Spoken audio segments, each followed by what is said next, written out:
archivística. Estados Unidos en el año 2004 publica Describing Archive Content Standards y con una segunda edición ya en el 2013, y por su parte Canadá en el año 2008 publica las reglas de descripción archivística canadienses. Portugal en el 2007 publica las orientaciones de descripción archivística. Brasil también en el 2007 publica la norma brasileña de descripción archivística, convirtiéndose en el primer país de Latinoamérica en tener una norma de descripción. Y yo en España, cuando estaba mi tesis doctoral, analicé estas normas. Más cuando yo hablaba de Brasil, yo era toda orgullosa. Brasil se convierte en el primer país de Latinoamérica en tener una norma de descripción archivística. España, así que yo llevaba su orgullo a la otra parte. Yo hacía eco del orgullo latinoamericano por vocês. España es muy complicado. Então, Espanha, ainda não tem uma norma nacional de descrição arquivística. Lembram que eu falei que tem um modelo conceptual. Eles começaram a trabalhar em el modelo conceptual e ainda não tem desenvolvido a norma nacional. Embora varios, no se fala embora, no obstante, puedo falar, o embora. Embora. No obstante, hay algunas comunidades de España que tienen su propia norma de descripción archivística. Por ejemplo, Castilla y León en el año 2000 publica el Manual de Descripción Multinivel, que es un manual muy utilizado en varios países latinoamericanos y también en España. En el año 2007, Cataluña, los que son del Barça, de Barcelona, publican su propia norma de descripción archivística de Cataluña. Galicia también en el 2007 publica su propia norma, la norma de descripción archivística de Galicia. Nepal sí es una norma de carácter nacional, pero de España, pero solo está pensada para la normalización de los puntos de acceso, que es otra historia. Y bueno, ainda están trabajando en la formación de la norma española de descripción archivística. La comunidad autónoma de Aragón también desarrolló una propia norma para la descripción de las autoridades. La realidad española debiera ser que cuando se publique esa norma nacional, todas las demás comunidades autónomas van a coger la norma nacional. ¿Qué usted no comprende? No, ¿cuál país? ¿El último? No, este es Aragón, que también es una comunidad de España. Pues porque creo que falta algo así. Y Irlanda, más allá de tener una norma, tiene un resumen de la norma ISAG, pero tienen que estar contados dentro de los países que en la actualidad tienen normas de descripción. ¿Y qué pasó? Pasamos de la inactividad de la normalización en la descripción a la actualidad a contar con un conjunto muy grande de normas de descripción archivística que surgieron a partir de la publicación de las normas internacionales. Y hoy por hoy estas son las normas de descripción archivística que contamos en cada uno de los países. Más, la idea es que cada país tenga su propia norma de descripción archivística. ¿Por qué? Porque las normas internacionales lo que ven a hablar es las estructuras generales. Las particularidades son responsabilidad de cada país. Ahora, ¿de qué va la nueva generación de normas de descripción? ¿Cómo se comprenden? Cada una de estas normas tiene un conjunto de principios teóricos que no son iguales. ¿Por qué? Porque aquí vienen las particularidades y las especificidades de cada norma, de cada país, de cada región. Por tanto, es importante que cuando se vaya a desenvolver una norma de descripción se tengan en cuenta cuáles son los principios teóricos que cada país respeta y que cada país, de acuerdo a su tradición, va a implementar. El Consejo da unos principios generales, después cada país adopta o no adopta. exemplo, los niveles de descripción. Níveis, se fala assim, aqui você fala. El Consejo Internacional de Archivos propuso 6 niveles de descripción, mas cada país tiene la disponibilidad de determinar cuáles son los niveles de descripción de acuerdo a la realidad arquivística de cada país.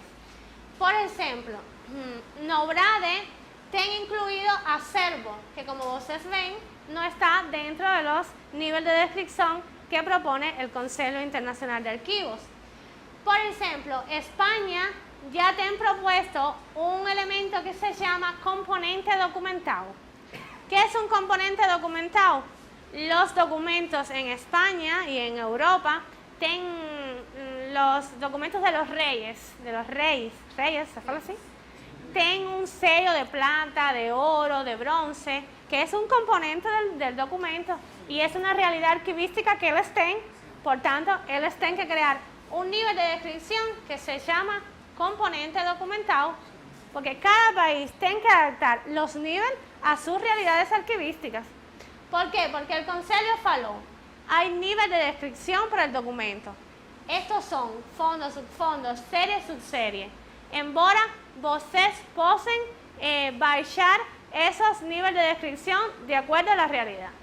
Y eso es lo importante y lo que tiene que comprender la comunidad, que el Consejo no impuso nada. El Consejo impuso las reglas generales y cada país después va a adaptar a sus propias realidades.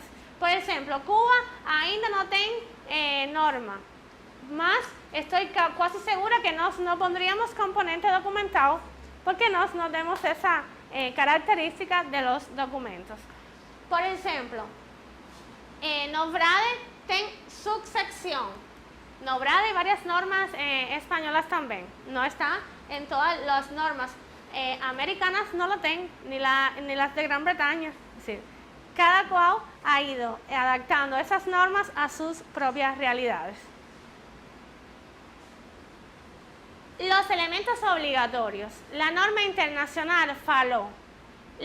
Tiene que haber, usted puede incluir 26 elementos en las descripciones, más hay un conjunto de elementos que son obligatorios. Los que yo propongo son el código de referencia, las fechas, las datas, nivel de descripción, extensión, productor, más todo el mundo no ha dispuesto de esto. Por ejemplo, la norma portuguesa fala que el productor es obligatorio solo en algunos niveles de descripción, no en todos. La norma brasileña faló que além de todos esos yo voy a poner condiciones de acceso como obligatorio, es decir, cada cual ha determinado. La norma americana de estadounidense, no determinó elementos obligatorios. Embora, ellos no falan así, estos son los elementos obligatorios, más tienen determinados niveles para la descripción. Un primer nivel de descripción y tienen tales y tales elementos. Un segundo nivel de descripción, tienen tales y tales, que incluyen los del primer nivel. Así que esos serían sus elementos obligatorios, que están presentes en todos los niveles de descripción. La tipología de las normas. Todas las normas son de estructura. No voy a explicar mucho esto ahora porque más adelante en detalle vamos a hablar qué significa ser una norma de estructura, de contenido. Más lo claro es que no todas las normas, por ejemplo, trabajan la presentación de los elementos. Unas sí y otras no. No todas las normas trabajan con la codificación en EAD, en Coded Archival Description, o en EAC, o en MARC 21, o en Dublin Core. Es decir, no todas las normas que están publicadas hasta la fecha, hasta esta data, yo falo fecha, que es data. Y al principio, cuando yo estaba dando palestras, falaba fecha. Y los meninos falaban fecha. Fecha la porta. No es fecha la porta, es as datas. No todas tienen, hasta el momento, no cumplen con todas las tipologías documentales. Las entidades que describen. Lembran que yo falé que hay varios tipos de entidades. Hasta ahora, todas las normas publicadas describen los documentos, mas no todas, a través de todas esas normas, se pueden describir los productores y mucho menos las funciones ni la creación de puntos de acceso. No Brade solo describe documentos, no describe productores, ni funciones, ni regulariza puntos de acceso. Por ejemplo, todas las normas o la mayoría respetó la estructura en áreas y elementos que propone ISAT-G para la descripción de documentos. En Bora hay normas como la de Estados Unidos, Canadá y Gran Bretaña que no estructura su norma de igual forma que las internacionales. No obstante, se incluyen los elementos de descripción.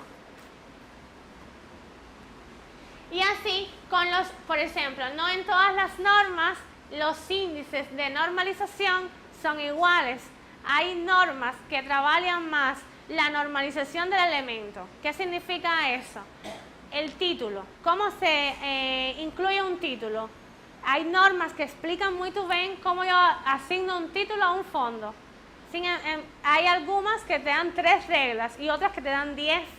Entonces, mejor trabajar con la norma que te da 10 reglas para cada elemento que trabajar con una norma que solo te fala de 3. El título es esto, se pone así y punto.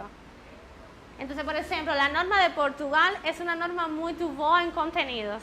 Trabaja mucho los contenidos de todos los elementos. Y ustedes, por la proximidad de la lengua, pueden trabajar muy bien con la norma de Portugal. ¿Puedo tomar un poco de agua? Sí.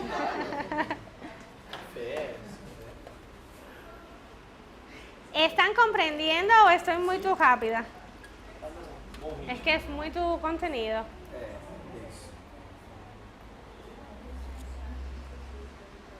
¿Están ficando con sono? No.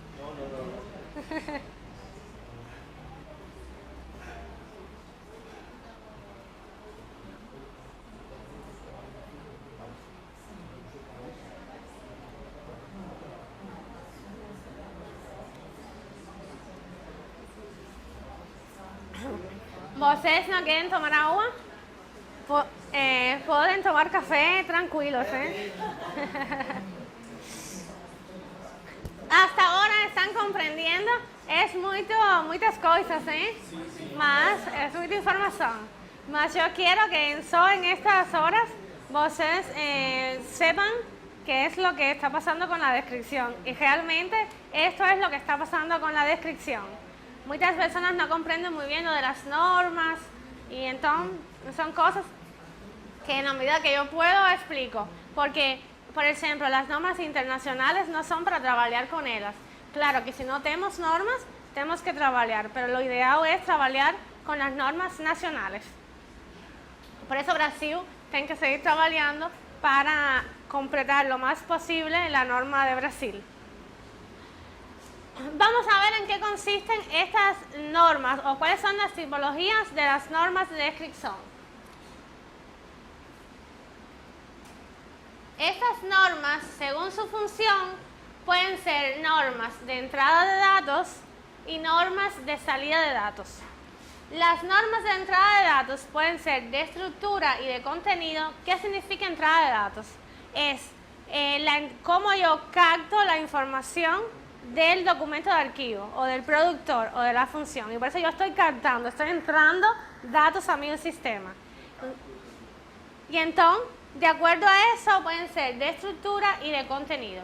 Pero cuando yo captar, ¿se comprende? Captar. Cuando yo capté esa información, tengo que darle una salida.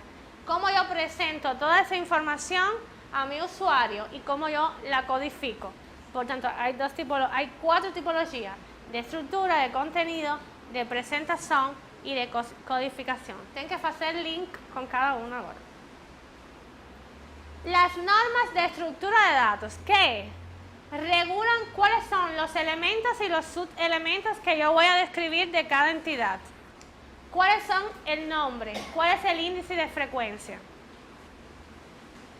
¿Qué normas de las que están publicadas hasta el momento son de estructura? Todas estas normas. ¿Por qué? Porque estructura significa decir, el documento de archivo voy a describirlo con 26 elementos, con 26 metadatos. El productor con 29. ¿Cuáles son los del documento? El título, la fecha, las datas, los niveles de descripción, la historia archivística, la historia institucional. Esas son estructuras. Esta es la estructura de mi descripción. Cuáles son los elementos y cuáles son los nombres y la cantidad de veces que lo voy a utilizar. Por tanto, todas las normas que están publicadas hasta el momento son consideradas normas de estructura de datos. Más, ¿serán todas normas de contenidos? Las normas de contenido son las que regulan la información de esos elementos. ¿Cuáles son las fuentes de información que tengo que utilizar para completar un título, para hablar de la historia archivística, para hablar del productor? ¿Cuáles son las reglas generales y específicas, los tipos de datos a consignar, si son numéricos, si son textuales, la formalización de los datos? Son las normas de contenido, las que trabajan los contenidos de cada elemento. Por ejemplo, el código de referencia. El código de referencia es un elemento de estructura. ¿Pero qué cosa es el código de referencia? A ver, yo, archivista, que acabo de empezar en un archivo. ¿Cómo yo formo el código de referencia de Brasil, de aquí del archivo central? Eso yo no tengo que saberlo. Eso tiene que estar recogido en una norma. Y en una norma que tiene que ser de contenido. ¿Por qué? Porque tengo que explicar que un código de referencia se forma con un código de un país, con un código de una provincia, con un código de un municipio, con el código de la unidad de la descripción. Pero, ¿y qué cosa es el código de la unidad de descripción? No tengo que saberlo, eso tiene que estar recogido en la norma. ¿Y cómo se recoge? A través de reglas generales de contenido. Fíjense, y así con cada uno de los elementos. Esto no es un trabajo que realizan las normas internacionales. Quien tiene que realizar este trabajo y especificar los contenidos son las normas nacionales.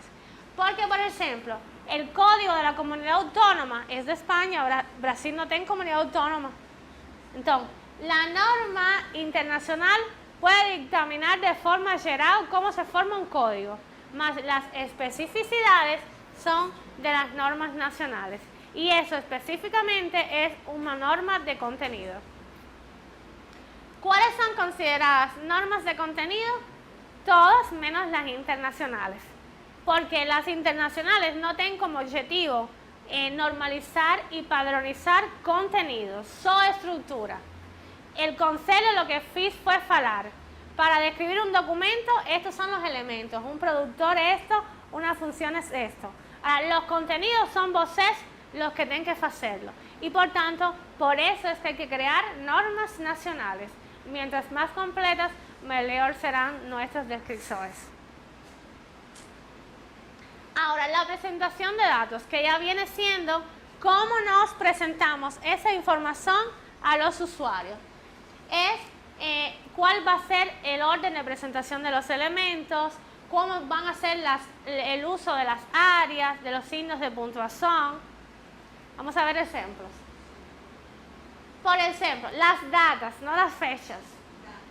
¿Cómo yo presento a mi usuario que una fecha es aproximada, que no es una fecha realmente concreta? ¿Qué utilizo? Vírgulas, la palabra aproximada entre data limit, ¿sí? Es decir, eso es presentación. ¿Cómo yo pongo el código de referencia? ¿Cómo separo los diferentes segmentos de un código de referencia? Utilizando vírgula, utilizando punto, utilizando slash. Yo faço en la Unesp, yo di una disciplina en doctorado y hicimos un estudio, un trabajo práctico. Y cada uno tenía que formar un código de referencia. Los meninos todos separaron el código con lo que se les ocurrió, porque si eso no está normalizado, cada uno va a determinar, vos se hace con una vírgula, yo con un slash, ella con un punto. ¿Sí? Por eso las normas tienen que trabajar la presentación, porque si no yo pongo aproximada y vos se pone data límite y no hay un padrón normativo. Então, por ele, as normas que entre trabalhar a apresentação. Los títulos formales, entre comillas, entre vírgulas. Los títulos paralelos, entre signos y wow. Es decir, esto significa presentación. Y una boa norma tiene que trabajar la presentación de los elementos. ¿Cuáles son normas de presentación? Vieron que de estructura eran todos. De contenido también. Más ahora de presentación ya van siendo menos. La de Portugal, la de Gran Bretaña, las primeras cosas que van apareciendo de España, las de Canadá y el manual de descripción de Castilla y León son las únicas normas que han trabajado la presentación de los elementos. Ahora, también están las normas de codificación. Nos tenemos unas normas de estructura y de contenido, más tenemos que hacer con que esas normas sean legibles en el computador. ¿Cómo traducimos del lenguaje natural a ese lenguaje artificial? Pues para eso también había que crear normas propias de los archivos que llevaran del lenguaje natural al lenguaje tecnológico. Las bibliotecas tenían hace tiempo el código MARC 21, más nos no, pero ya nos también tenemos las normas para la lectura del lenguaje natural al lenguaje del codificado en el computador. Y tenemos Encoded Archival Description para ISAT-G y Encoded Archival Context para la norma ISAR-CPF. No obstante, no todas las normas que están publicadas trabajan con la codificación. Y tenemos en la actualidad la norma de Gran Bretaña y de Estados Unidos, que es quien trabaja la codificación. ¿Qué es la que fala? El título en EAD tiene este sintagma. El productor en EAC tiene este sintagma. Es decir, no todas las normas han logrado hacer esto. Una norma de descripción tiene que cumplir con las 4 categorías. Tiene que ser de estructura, de contenido, de presentación y de codificación. Más, no todas, infelizmente, cumplen con las 4 funciones. Más, vamos caminando porque las normas no están fechadas. Las normas se pueden corregir, se pueden revisar y pueden sacarse nuevas ediciones. Una norma de descripción tiene que describir el documento, el productor, las funciones y las demás entidades que se estén determinadas. Y Allen tiene que trabajar los contenidos, la presentación y la codificación. Ahora, la descripción de documentos archivísticos. Hasta ahora, ¿comprendieron bien la idea de las normas? ¿Por qué tienen que haber normas nacionales? ¿Por qué lo de las estructuras de las normas? Que no es que haya una norma de contenido, una norma de presentación. No, una sola norma tiene que tener las 4 funciones. Ahora, los documentos de archivos, las normas para la descripción de documentos. Tiene que describir el documento que es la entidad y el resto de subentidades. Y cada país es libre de determinar cuáles son las subentidades de cada una de las entidades. Esto es un ejemplo que casualmente es las subentidades de Brasil, que está determinado por el CONARC. Es decir, la norma que se cree tiene que ser capaz de describir entidad y subentidades. ¿Por qué? Porque tengo que describir un fondo, un subfondo, una serie y un proceso. ¿Lembran de la descripción multinivel y de las interrelaciones? Esto es lo que se logra con la descripción de las diferentes subentidades. Tengo que tener la descripción de cada proceso, de cada subfondo e interrelacionarlo. Cada nivel de descripción tiene que estar interrelacionado.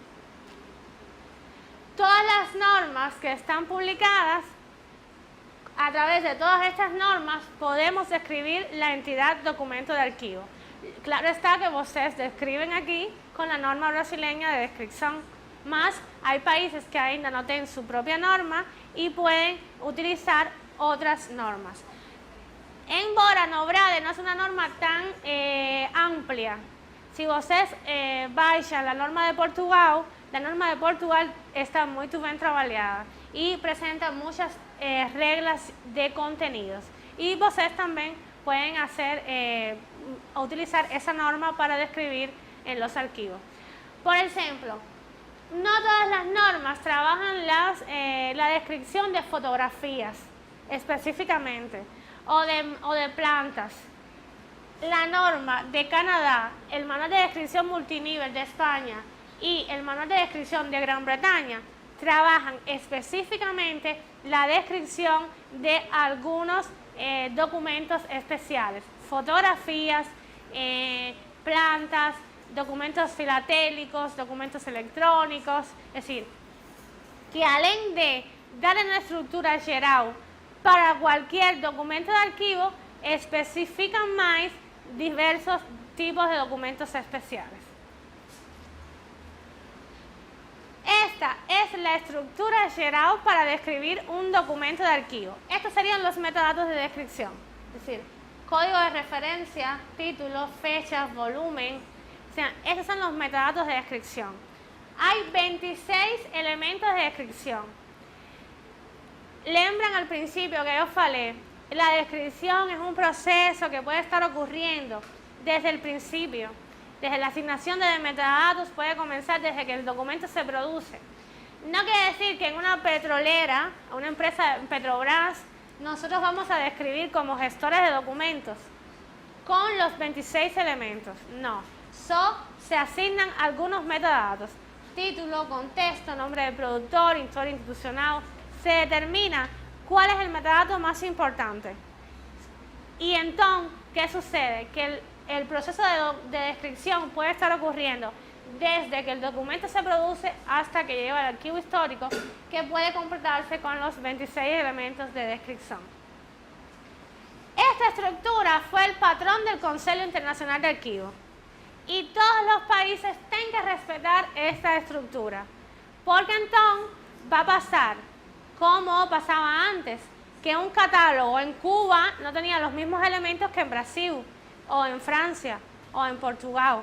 Ahora no. Ahora con este patrón, todos los países tenemos sistemas de descripción que utilizan los mismos elementos descriptivos. Los contenidos que van aquí adentro, en cada uno de ellos, es lo que puede variar. Ahora, la descripción de productores y la creación de registros de autoridad. La descripción de productores es la entidad, más você tem 10 puntos, porque ha sido muy bom pasando mías. El productor es una entidad y tiene 3 subentidades: la persona, la institución y la familia. ¿Cuáles son las normas que actualmente existen para describir un productor o crear un registro de autoridad? Estas solas. A través de estas normas podemos describir productores y crear registros de autoridad. La norma de Estados Unidos, el manual de descripción multinivel de España, las orientaciones de descripción archivísticas de Portugal y la norma aragonesa, que también es española. Con estas podemos crear registros de autoridad. ¿Qué cosa es la norma ISAR-CPF? Es una norma creada para elaborar registros de autoridades de archivo que proporcionen descripciones de las instituciones, de las personas y de las familias asociadas a la producción de los documentos. Esta es la estructura que tenemos que seguir para crear un registro de autoridad archivístico. Para poder describir un productor, tenemos 29 elementos de información. Todos los países tienen que tener los mismos elementos de información o los mismos metadatos para crear un registro de autoridad. ¿Está bien o pasa algo? No te... está bien. Este es un ejemplo de un registro de autoridad. Por ejemplo, Isabel I reina de España o reina de Castilla y León.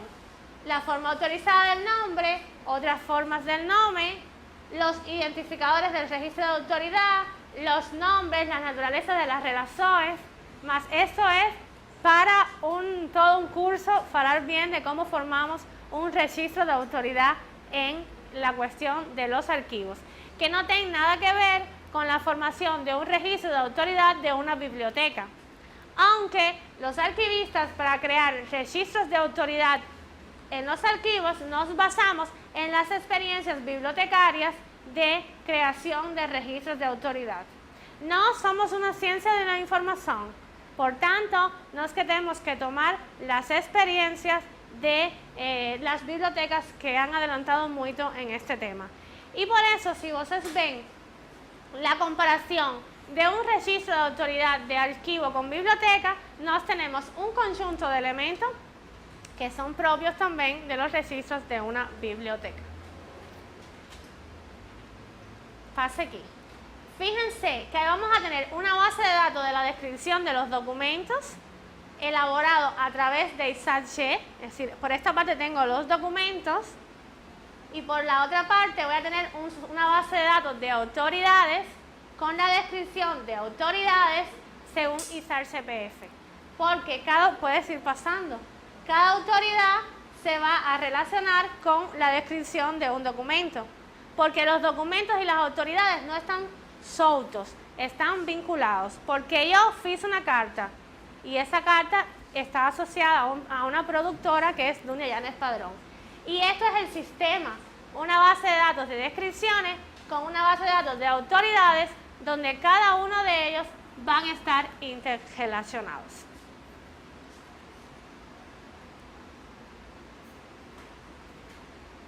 Por ejemplo, yo voy a hacer una búsqueda de Eisenhower, presidente de Estados Unidos.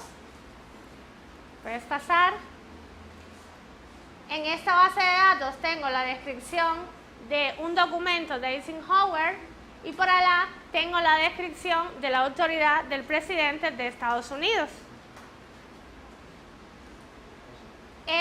El presidente está pues vinculado con los documentos que produjo durante no, puedes pasar. Ahora tienes que estar muy atento. ¿Puedes pasar? No, anterior. Ahora sí. Perfecto, vamos a terminar. Ya estamos terminando. Entonces, como ven, tenemos una base de datos de autoridades que está relacionada con la base de datos de descripciones. Por aquí tenemos Eisenhower, el registro de autoridad del presidente de Estados Unidos, y aquí tenemos la vinculación de todos los documentos que aparecen en el archivo que son de Eisenhower. Más, esto está logrado porque se describió utilizando la norma internacional ISAT-CPF, la norma internacional ISAT-G, que en este caso sería la norma de Estados Unidos, porque es documentos de los archivos de Estados Unidos. No, atrás. Esta es la práctica de lo que hemos hablado. Esto es un registro de autoridad según ISAT-CPF. Vieron cuando les puse las estructuras, ISAT-CPF tiene un área de identificación, de descripción, de relaciones, de control y de relaciones con otros recursos. Porque para que ese ejemplo de Eisenhower yo pueda relacionar una autoridad con los documentos, la norma tiene que tener previsto esto. Esto no solo lo logra la tecnología lo logra porque los archivistas hicieron una propuesta donde hay un área que se llama relación con otros registros y relación con otros recursos. Y por ejemplo, tenemos una institución que es los jesuitas, una institución religiosa. Otra forma del nombre, Compañía de Jesús, porque além de llamarse jesuitas, yo también puedo buscar por Compañía de Jesús y tiene que aparecer toda la información. Pero hay una relación, yo tengo que hay un documento en el archivo de España que es un grupo de fondo que es de la Compañía de Jesús. En el Archivo Nacional de España hay un fondo que es de la Compañía de Jesús o de los jesuitas. Pero también tengo, puedes dar un clic, que en Perú, en el Archivo Nacional, también tengo documentos que son de la Compañía de Jesús. Es decir, tengo los jesuitas, que es una institución, y encontré que hay documentos en España y documentos en Perú de los jesuitas. Y si yo doy clic, no, mira para atrás. Si yo doy clic desde el registro de autoridad, puedo llegar a el grupo de fondos en el archivo de España y ver qué es lo que tengo. A ver, esto es, yo estoy haciendo una pesquisa en Cuba de los jesuitas. Me conecté a la gran base de datos internacional o de diferentes países y vi que sobre los jesuitas tengo información en España y en Perú. ¿A dónde yo puedo llegar mejor? ¿A España o a Perú? Voy a conectarme y voy a ver para dónde los pasajes están más baratos. Ah, es para Perú. Más yo voy a ver si en Perú está la información que yo busco. Doy un clic y voy a la información según Isaac G del grupo de fondos que estén conservados en España. Y ahí me dice el contexto, las condiciones de acceso y uso, la fecha, la cantidad de documentos que tengo. Vamos a ver en Perú qué tengo. En Perú tengo tantos documentos. Ahí había 1000 caixas, aquí solo tengo 178 caixas. Esta es de una época de tiempo que a mí no me interesa porque yo estoy pesquisando a los jesuitas en otra época. Entonces, aunque no tenga mucho dinero, voy a tener que reunir más dinero para ir a España. Porque a partir de esta pesquisa me doy cuenta que no es posible, que yo tengo que ir a los archivos nacionales de España para ver la documentación que les estén conservada. Y esto precisamente se logra como yo logro relacionar las bases de datos, pues por el área de relaciones, que me relacionan las autoridades a través de esta área con los ficheros de descripciones. Esto es ISAL CPF, el área de relaciones de ISAL CPF, y esto es ISAC G. Estos son los documentos y estos son las autoridades. Y nos vamos a congelar, ¿no? Entonces yo lo voy a dejar aquí porque pudiéramos seguir hablando sobre las funciones y las instituciones. Ustedes piensen que a este sistema le faltan 2 ventanas más, que serían las funciones y las instituciones custodiadoras. Más yo puedo entrar de un sistema a otro precisamente porque está todo normalizado, está con un patrón internacional y nacional. Y no solo es la tecnología quien logra las cosas. Tienen que tener, la tecnología nos facilita, pero nosotros los archivistas tenemos que pensar como interrelacionados. Y en el caso de ISAL CPF es la norma que tiene el área de las relaciones. ¿Puedes pasar? Bueno, y ya vamos a dejarlo aquí porque es mucho tiempo. Espero que hayan comprendido, es mucha información, muchas cosas, unas novas, otras no tan novas, y yo hablando en español. E rápido. Muito bem.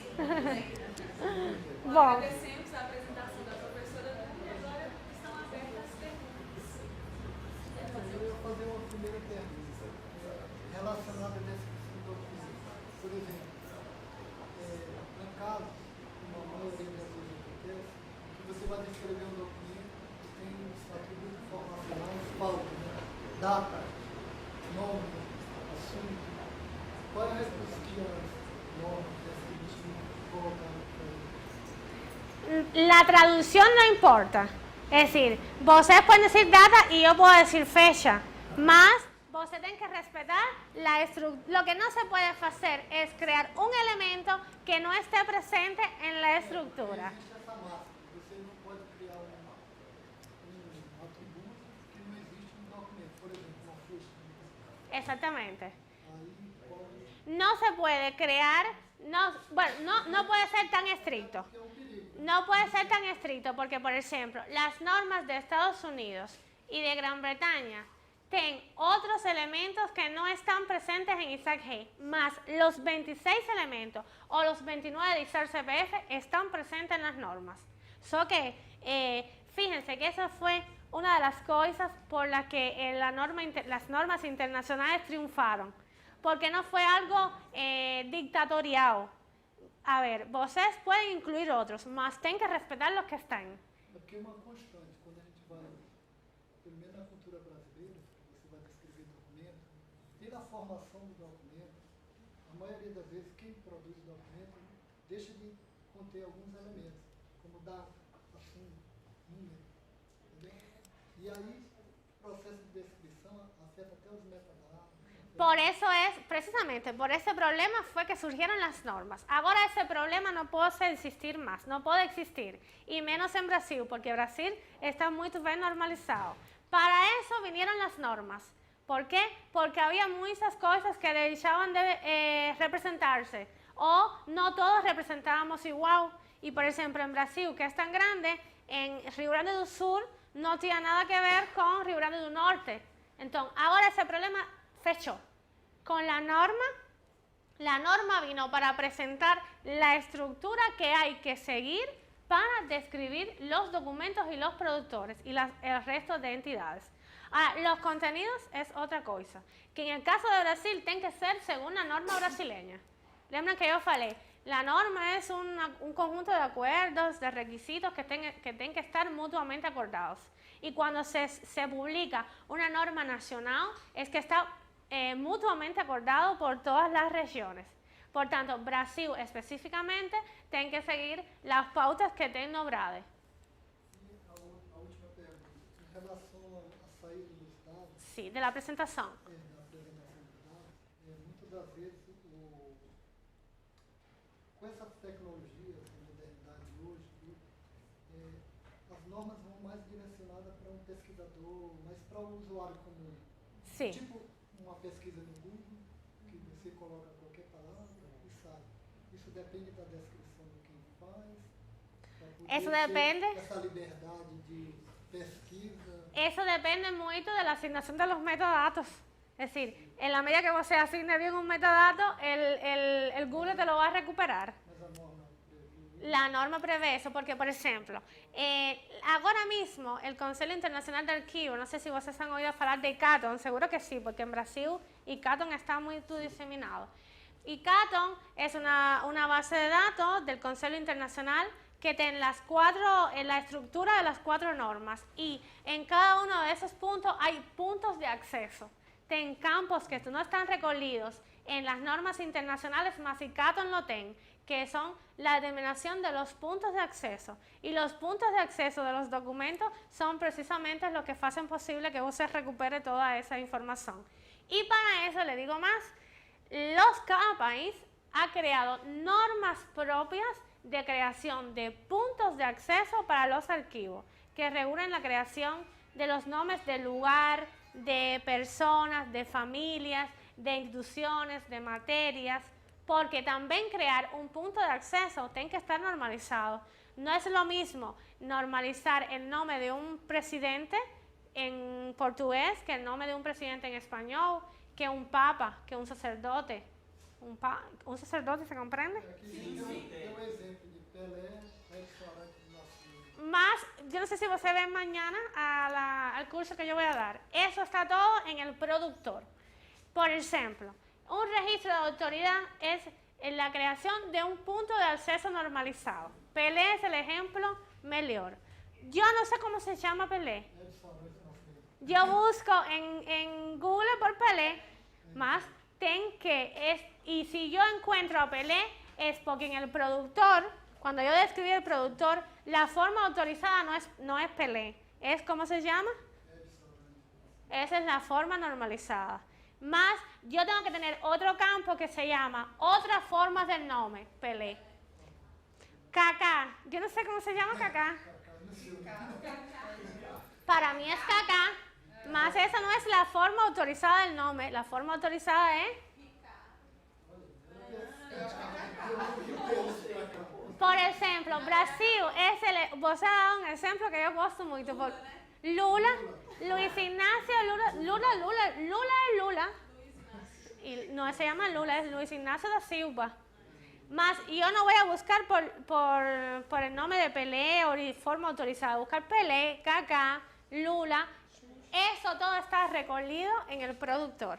Por ejemplo, las universidades, vocês no falan el nombre completo, todo es Unesp. Yo cuando llegué a Brasil no entendía nada.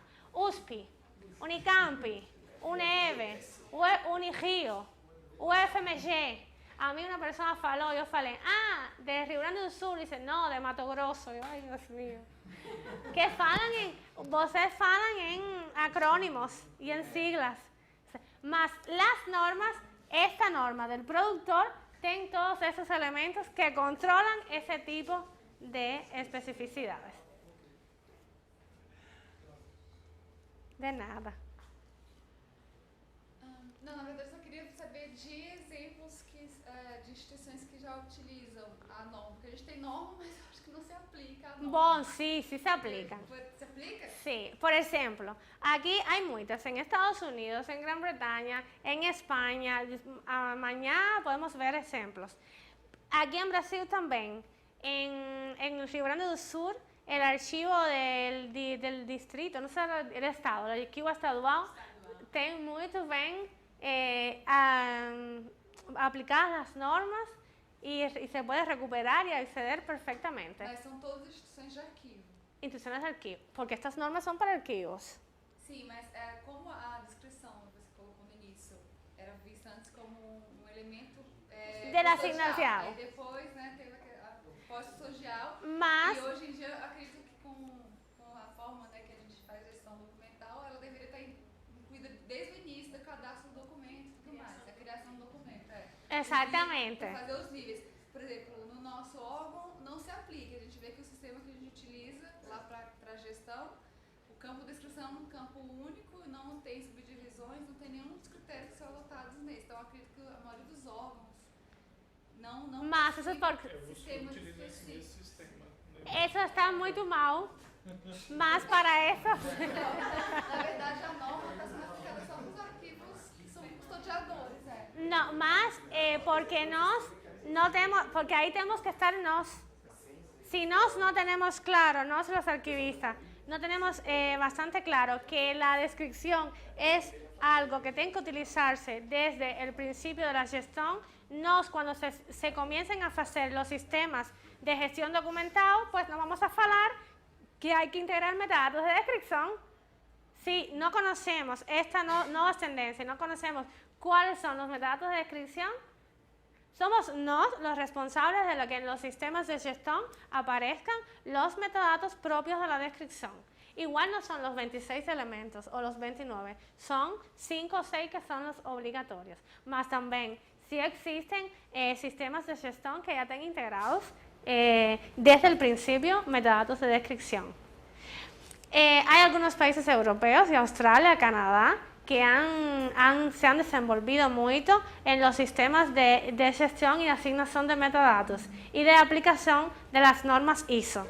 Y las normas ISO tienen en partes los metadatos de descripción. Y los metadatos de descripción no son nuevos, son los metadatos que surgen, son de las normas internacionales. Eu ainda faço um pouco de confusão com as normas, que acaba que a gente fica só na parte administrativa e deixa Sim. para lá a teoria. Sobre a ISACPF, que é a de cadastro de autoridade, Sim. essa autoridade é entendida como só instituição arquivística? Ou Não. pode ser Puede qualquer ser. instituição? Los productores son los que producen los documentos. Es la institución, puede ser você, puede ser su familia y puede ser una institución también. Más, lembras que yo falei, productor con diferentes entidades. El productor tiene 3 entidades, que en un caso puede ser una institución, que la institución puede coincidir con la de custodia, más no tiene por qué. Por ejemplo, los ministerios de aquí son instituciones productoras, no custodiadoras. La Universidad de Brasilia es una institución productora y el Archivo Central es la institución de custodia.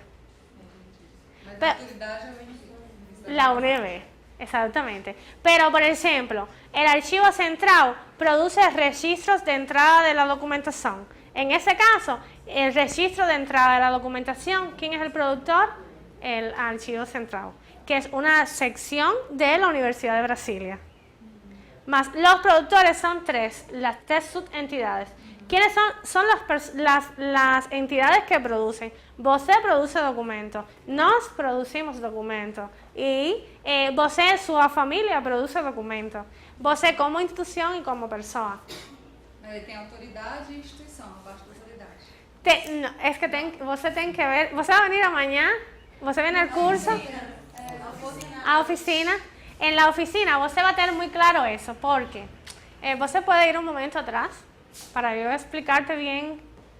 Porque en la norma ISAR CPF você fala tipo de entidad y você tem que falar que você vai describir una institución, una persona o una familia. Pasa atrás.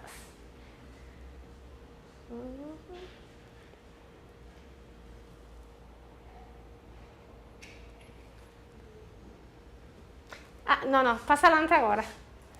Adelante, aquí. Por ejemplo, tipo de entidad.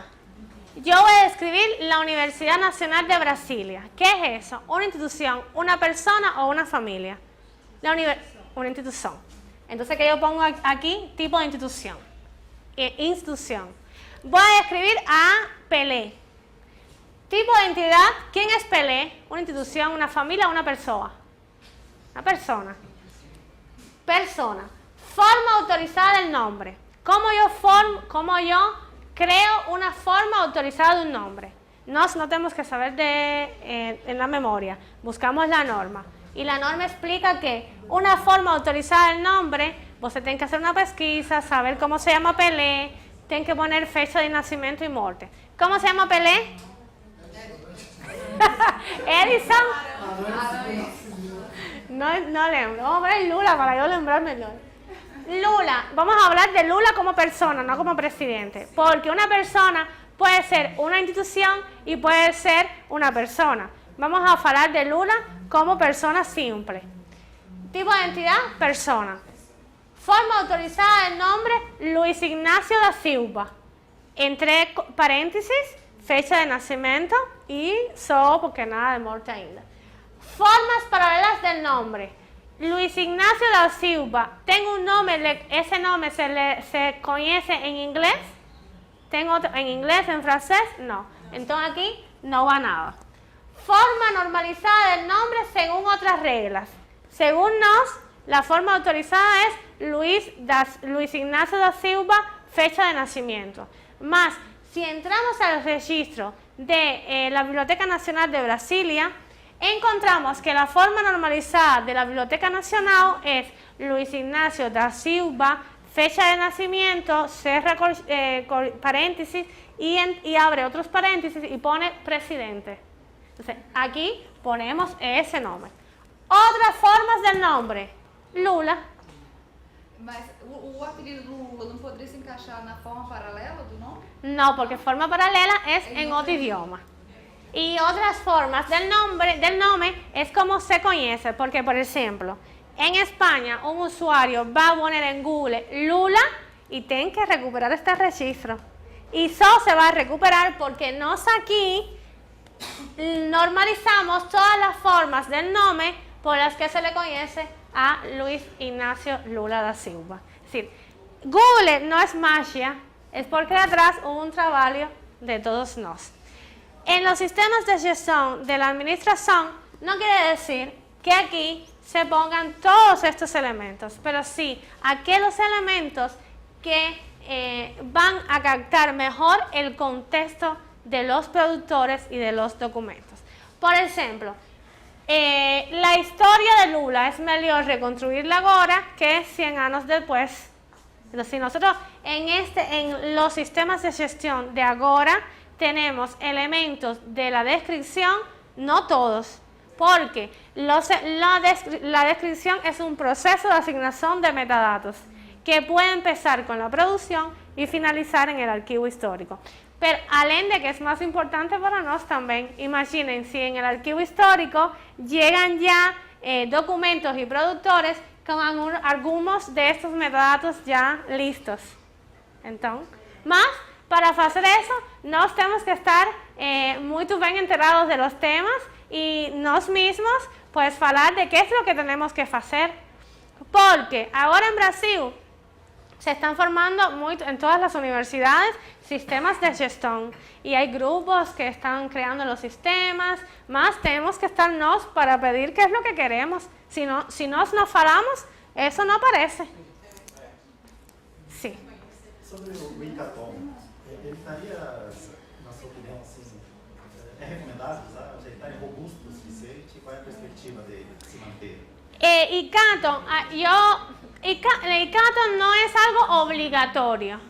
Es un software del Consejo Internacional de Archivo, es un software libre que el Consejo nos regaló, nos dio de presente. No quiere decir que eso sea obligatorio usarlo. Cada cual puede crear su propio sistema, más va a tener coste, embora este es gratis. Y yo, desde mi punto de vista, encuentro que es muy bom. No es obligatorio. Si ustedes que quieren, pueden crear su propio software, respetando las estructuras internacionales de descripción. Mas, de momento, yo acho que sí, que es bom. No es lo que hay, es lo que el Consejo dio. Cada institución puede crear su propio software. Mas, como ese está ahí, está muy fácil de trabajar con él, muy asequible. Es recomendable. En Brasil se está utilizando mucho. Y yo lo que gosto de Hackathon es que refleja muy bien la estructura de las normas y es muy fácil de trabajar. Você não tem que saber muito para trabalhar com el Hackathon. E ele permite a interoperabilidade de várias instituições. Sim. Exatamente. A interoperabilidade de várias instituições arquivísticas ou não. É algo grande ganho dele, talvez, que eu vejo. Além que também se pode, por exemplo, se você tem uma base de dados em outro sistema hasta agora, pode exportar para el Hackathon. Ele é software livre. É um software livre.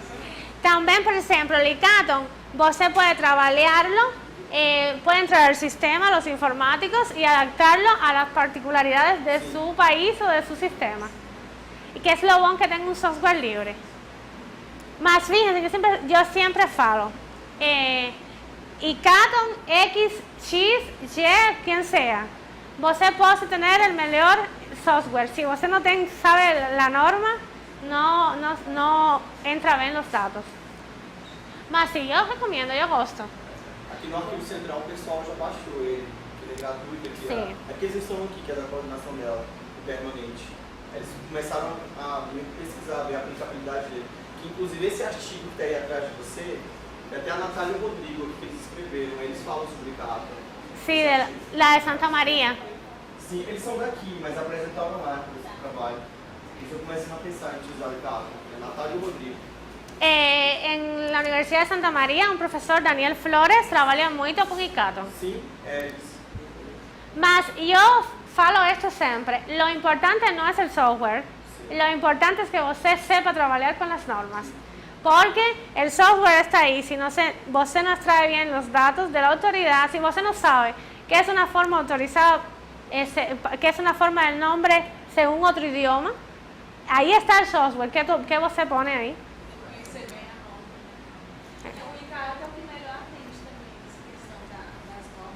Porque Hackathon es como un traductor. Eu queria fazer duas perguntas, mas mais em relação teórica, assim, da minha área, mais a questão teórica. Né? Você, num slide, você citou uma frase que eu não sei se eu entendi bem, mas estava dizendo assim, que talvez a descrição fosse, a preocupação hoje fosse mais funcional que orgânico. Não sei se eu entendi bem. Mais funcional que orgânico. ¿Cuál es su pregunta? Então, eu queria saber se eu entendi. Hoje a descrição ela tem uma perspectiva mais funcional que orgânica? Não? La descripción hoy tiene que trabajar con la contextualización. Y la contextualización va más a lo funcional que lo orgánico. ¿Comprende? Lo importante es que la descripción ha mudado según también los nuevos paradigmas. Y por ejemplo, el principio de proveniencia ahora mismo se apoya más en la funcionalidad que en la organicidad, que en lo físico. Entonces, ¿cómo respondemos a eso?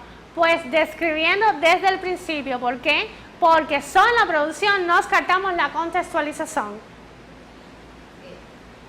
Isso dá uma grande discussão, porque, né, na perspectiva do trabalho que eu venho fazendo, eu acredito que por mais que você tenha hoje, pela contemporânea, uma perspectiva funcional, a organicidade, o orgânico, não organicidade de você guardar tudo do jeito que é. Não estou falando dessa organização, estou falando orgânico no sentido de que exatamente o documento de arquivo ele é orgânico, é produzido à medida que você tem uma atividade.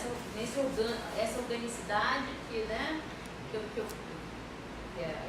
Sí, mas no estamos... Tem uma, eu só assim, uma preocupação, não estou dizendo que é essa a sua confusão, mas que hoje o paradigma da arquivística um dos paradigmas é a questão da respeito aos fundos. Por exemplo, tem a gente está trabalhando um artigo da Laura Miller, que é da arquivária, e ela falou, e o texto dela é um texto muito pesado. Ela fala The Death of the Phones and the Resurrection of Provenance, Archival Context, que é o que você coloca, in Space and Time. Então ela fala que o respeito aos fundos morreu porque, e é uma linha canadense, que está do pós-modernismo, Terry Cook, Heather McNeil, Tom Smith e muitos outros, que é o seguinte, o fundo, até da perspectiva funcional, né, que o fundo morreu enquanto teoria, assim, né, porque você não tem como guardar aquele todo orgânico nesse mundo virtual e que você tem hoje uma sociedade complexa, que não é mono-hierárquica, que é poli-hierárquica, enfim. Mas a minha preocupação é o seguinte, eu acho, aí eu volto a falar, não estou falando que você coloca, mas aí quando eu vejo essa frase me preocupa um pouco, porque eu acredito que nós, enquanto arquivistas, nós temos que voltar às nossas origens e trabalhar melhor com a questão da organicidade, que me preocupa muito, porque a sociedade, seja ela contemporânea, medieval, né, o documento de arquivo ele tem esse pressuposto, né, ser orgânico, e que isso não deixa de ser nessa sociedade complexa. E que quando você fala de, por exemplo,